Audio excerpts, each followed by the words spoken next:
O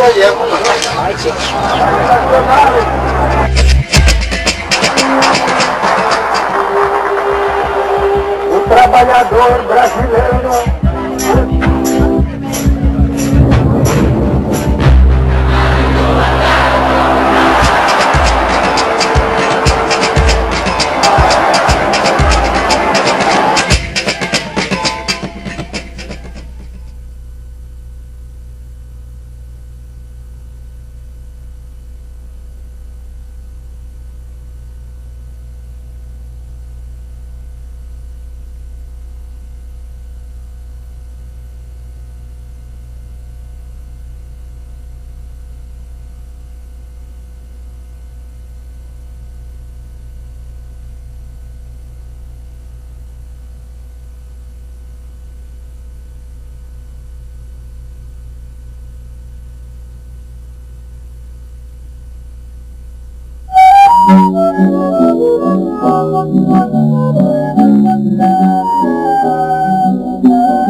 O Governo Provisório da República dos Estados Unidos do Brasil decreta.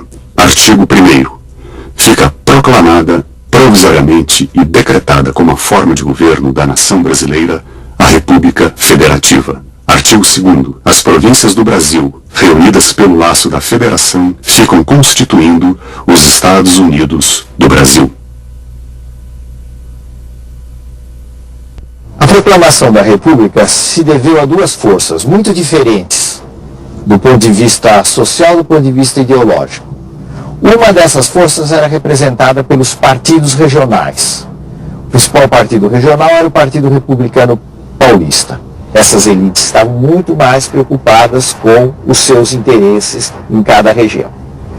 Qual era o sonho, digamos, da elite paulista, para simplificar, ou das grandes elites regionais? Era fazer uma república que fosse pouco centralizada. Quer dizer, em que o poder dos estados se tornasse muito amplo. Já os militares, que foram a outra força que deu origem à república, tinham concepções diferentes dessas elites civis. Era a ideia de uma república centralizada, muitas vezes mais autoritária. Os militares estavam muito mais preocupados com a unidade nacional.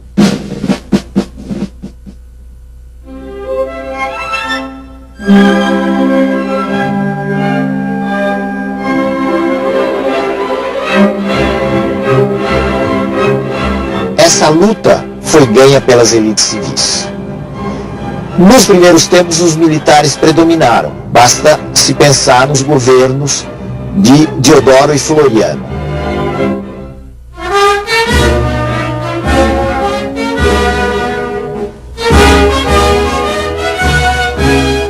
Mas logo depois se formou uma república civil.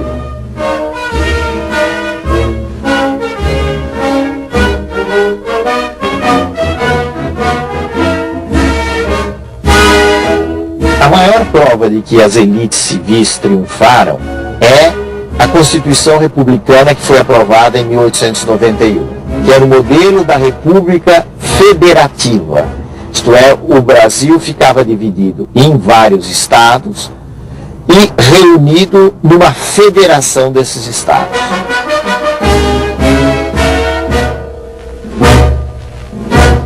E além disso, essa Constituição, seguindo bastante o modelo americano, criou uma divisão de 3 poderes, pelo menos na teoria.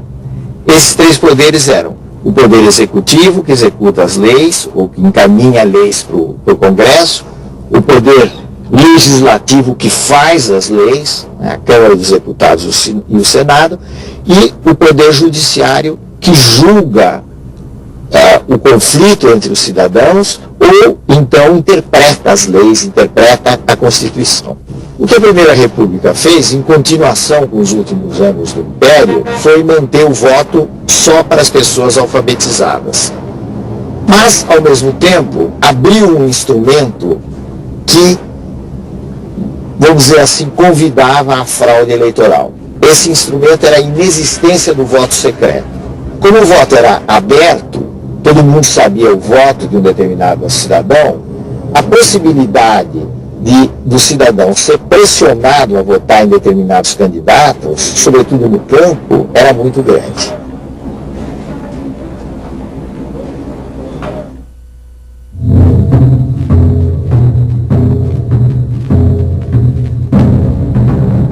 O Brasil do século XIX, fim do século XIX, não era muito diferente do Brasil de hoje em termos geográficos.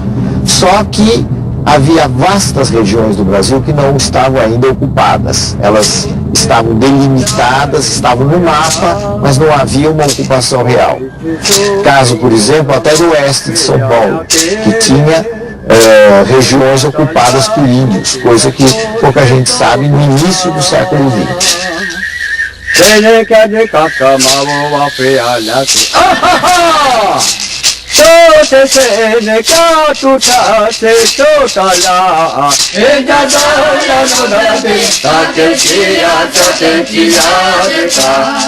Há uma frase muito comum nessa época da Primeira República, fim do século XIX até 1930, de que o Brasil é um país essencialmente agrícola. Quer dizer, vamos nos fixar em atividades agrícolas e vamos esquecer tudo mais.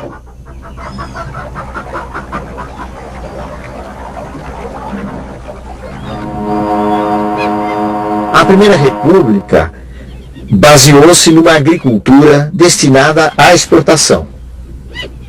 Todo o eixo, vamos dizer assim, do crescimento econômico estava voltado para a produção de determinados bens que seriam vendidos no exterior. Do ponto de vista da população, da produção, houve um grande impulso da região centro-sul e do sul do país. O centro-sul basicamente por causa do café e o sul por causa da instalação da pequena propriedade, que foi uma coisa muito característica do Paraná, Santa Catarina e parte do Rio Grande do Sul.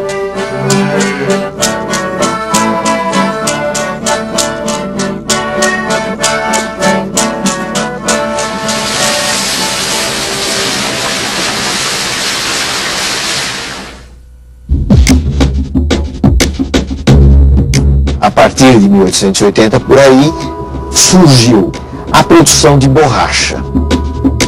A produção de borracha ocorreu principalmente na região da Amazônia e, por algum tempo, trouxe uma grande transformação naquela área.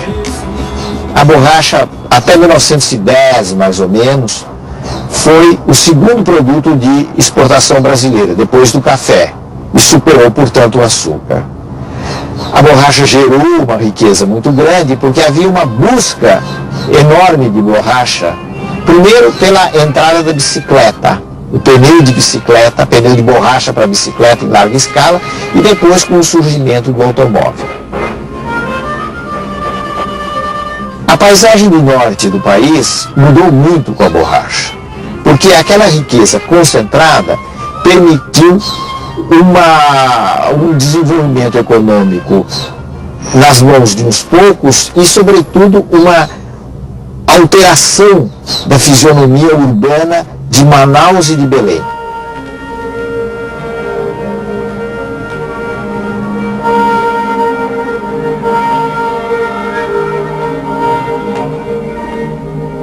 Até que surgiu a grande crise da borracha. A grande crise se deu aí por volta de 1910, quando as plantações inglesas na Ásia, na região da Malásia, começaram a concorrer fortemente com a borracha brasileira.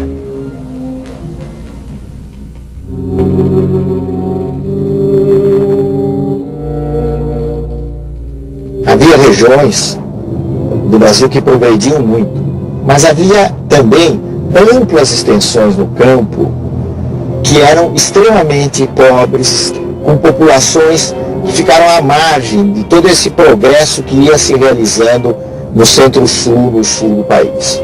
É o caso de alguns estados, ou de quase todos os estados do Nordeste.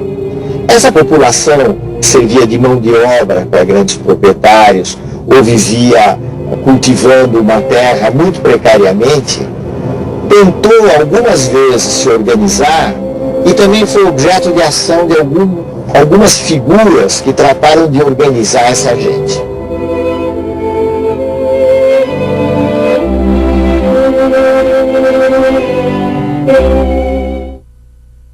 Dos movimentos no campo, o mais importante, o mais conhecido, foi o de Canudos, que se instalou no norte da Bahia, perto da cidade de Jeremoabo, entre 1893 até a sua liquidação em 1897. O Arranhal tinha como figura central uma figura urbana, que era o Antônio Conselheiro, que era uma espécie de figura de um missionário. E o conselheiro foi muito hábil em reunir sertanejos atacados pela seca, pelas más condições de vida, e que buscaram no Arraial de Canudos uma forma comunitária de melhores condições da sua existência, ou dar mais sentido à sua existência.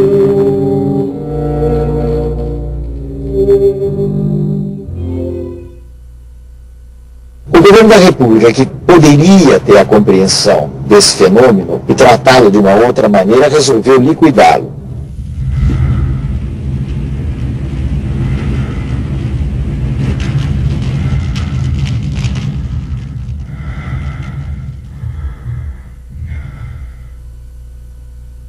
Canudos não se rendeu. Exemplo único em toda a história, resistiu até ao esgotamento completo, expugnado palmo a palmo na precisão integral do termo. Caiu no dia 5, ao entardecer, quando caíram os seus últimos defensores, que todos morreram. Eram 4 apenas. Um velho, 2 homens feitos e uma criança, na frente dos quais rugiam raivosamente 5.000 soldados.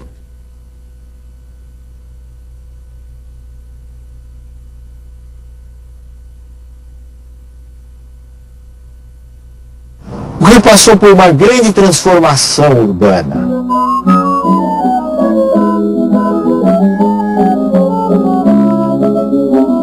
Por exemplo, a Avenida Rio Branco foi aberta no início da República e foram feitas também muitas transformações que envolveram sacrifícios para pessoas pobres que moravam no centro da cidade e que tiveram que se deslocar ou para os subúrbios ou para as favelas que estavam começando a crescer nos morros do Rio de Janeiro.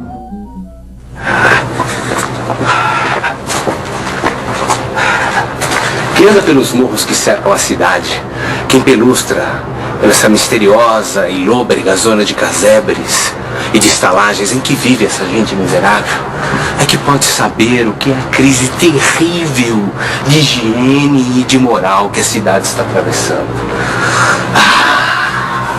Se a miséria dos fracos, contrastando com a fortuna dos fortes, é uma prova de civilização, podemos dizer com orgulho pouco louvável que estamos civilizados.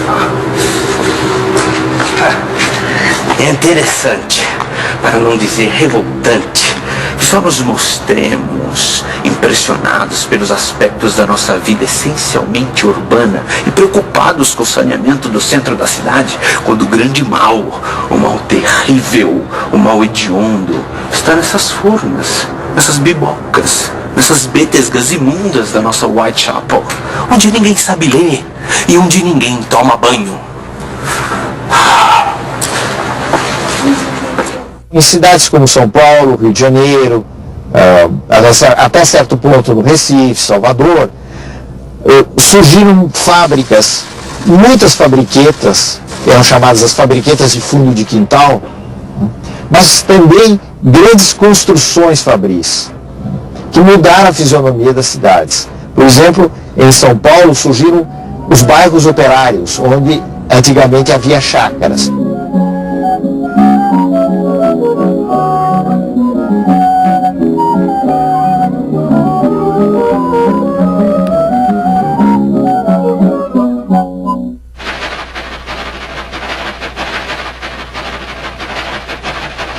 Esse impulso, no caso de São Paulo, foi muito gerado através da própria atividade cafeeira, através do próprio negócio do café. Por quê? Porque o café gerou uma grande expansão econômica, uma urbanização, quer dizer, as cidades cresceram muito, a cidade de São Paulo cresceu muito e criou assim um mercado interno, um mercado para os produtos industriais. Foi por essa via que as indústrias começaram a crescer no país.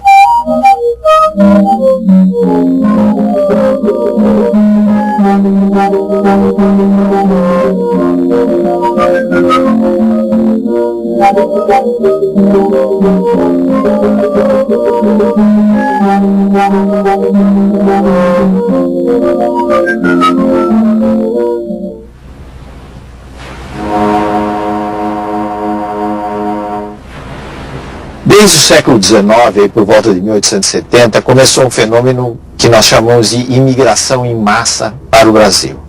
Esse movimento teve uma parte concentrada no sul, onde já havia uma velha imigração alemã, sendo que agora vieram principalmente colonos italianos. A outra parte foi concentrada ou estabelecida na região centro-sul do país, especialmente em São Paulo. Por que essa imigração? Na Europa existiam condições de pobreza que levavam as pessoas a quererem, como se dizia na época, fazer a América. Isso de um lado. Do outro lado, porque os fazendeiros de café necessitavam de mão de obra com o fim da escravidão. Então foi feito um esquema para atrair imigrantes da Europa, especialmente para as fazendas de café em São Paulo.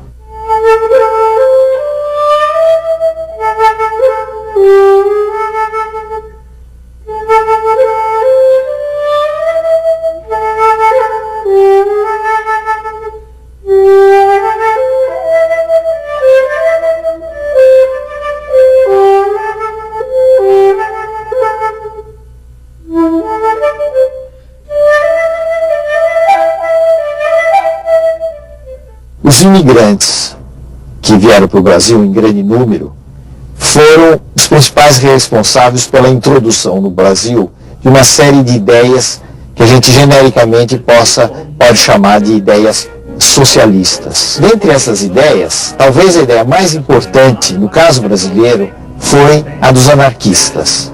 Os anarquistas representaram realmente um pequeno grupo, mas um grupo influente nos meios operários, especialmente o anarquismo brasileiro, que era o anarco-sindicalismo. Ele pretendia reforçar o papel do sindicato, transformar o sindicato em um órgão revolucionário e fazer, através da ação dos sindicatos, uma revolução social no Brasil.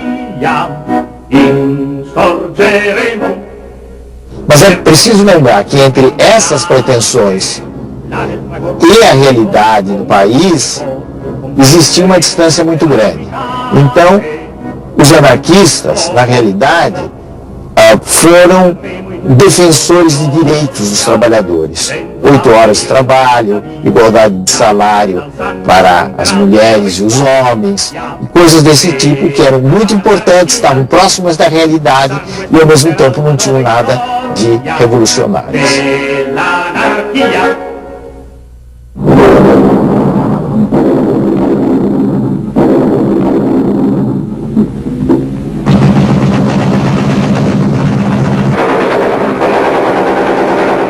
Depois da Primeira Guerra Mundial, 1914 e 1918,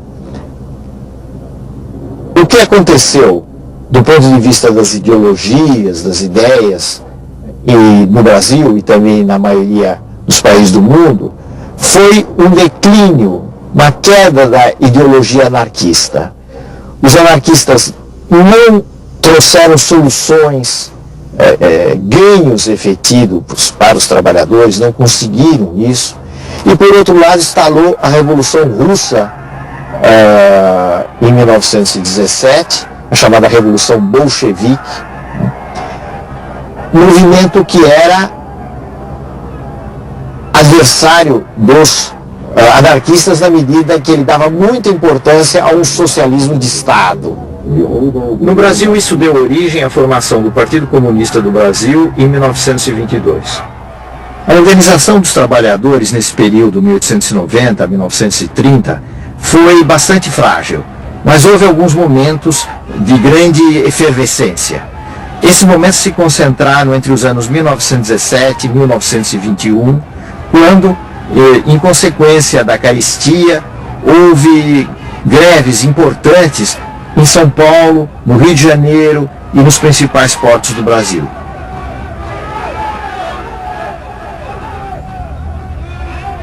Começaram a se acumular sintomas, sinais de crise da Primeira República. Um desses sinais foi o chamado movimento tenentista, que representou uma expressão de insatisfação dentro do Exército e, em muito menor escala, dentro da Marinha, contra o chamado sistema oligárquico. Por que essa insatisfação dos tenentes? Porque eles sonhavam com um tipo de república centralizada, unificada, que não favorecesse os estados maiores. Um destacamento militar que percorreu 24 mil quilômetros aproximadamente do território brasileiro, chefiado por Luiz Carlos Prestes, que viria a ser um líder comunista, e uma figura hoje menos conhecida, que era Miguel Costa.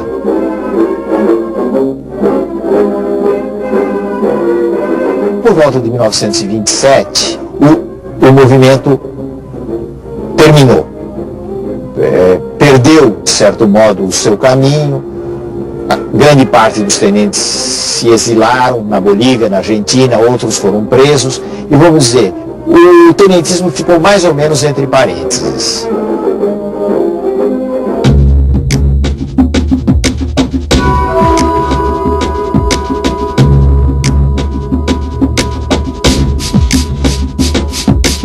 São Paulo e Minas fizeram uma aliança, a República do Café com Leite, que durou ao longo da Primeira República até quase o fim da Primeira República.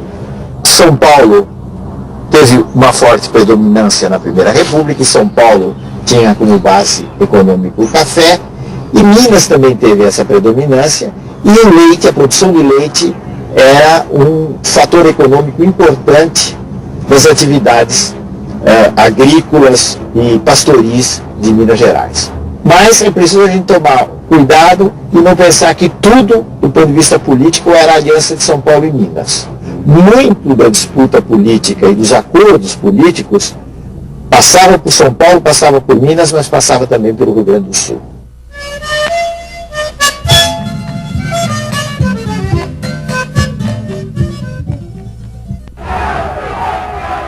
Para as eleições de 1930, aconteceu uma quebra da aliança São Paulo e Minas. Como consequência disso, Minas se aliou ao Rio Grande do Sul e lançou o nome de Getúlio Vargas à presidência da República. A aliança, evidentemente, representava interesses do ponto de vista econômico que não estavam diretamente vinculados com o café. Minas, especialmente o Rio Grande do Sul e outros estados do Nordeste que deram apoio a essa aliança, chamada de Aliança Liberal. A Aliança Liberal perdeu as eleições de 1930. Significa que em 1º de março de 1930 Getúlio foi derrotado. Alguém diria, Getúlio foi derrotado pela fraude, venceu Júlio Prestes, que era o candidato de São Paulo e da Paraíba, com alguns outros apoios. Gaúcho, meu irmãozinho mineiro, seu Julinho é que vai ter. Porque cidade Julinho é um caboclo brasileiro, brasileiro como quer. O que houve de novo naquela altura foi o fato de que um setor da oposição civil, um setor da Aliança Liberal, principalmente os nomes mais jovens, não se conformaram com o resultado das eleições. E resolveram apelar por uma revolução. Esse era o dado novo entre março e outubro de 1930. Ora, para fazer uma revolução, eles precisariam, naturalmente, de força armada. E eles foram buscar velhos inimigos deles, que eram os tenentes. A grande maioria dessas elites da Aliança Liberal haviam combatido os tenentes. Os tenentes estavam no exílio, ou estavam meio na sombra, e agora representava uma carta importante para se estourar uma revolução.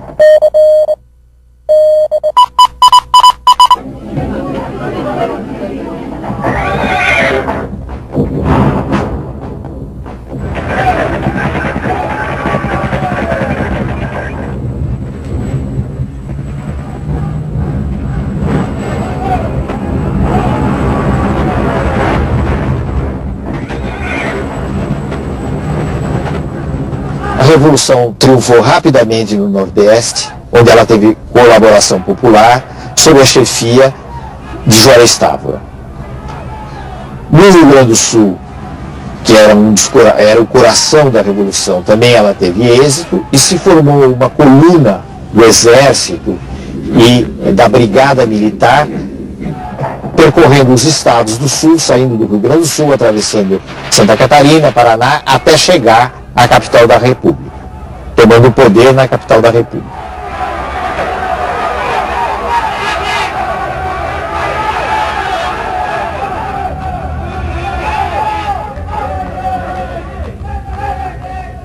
No próximo programa, Getúlio Vargas no poder. Primeiro um período transitório, depois o Estado Novo, feito para durar. A Segunda Guerra Mundial, seus compromissos e oportunidades para o Brasil. Ao ver o povo desencarnado, sem se pintar mudou de cor. Veja, seu tu, L-I-O, veja, seu tu, L-I-O,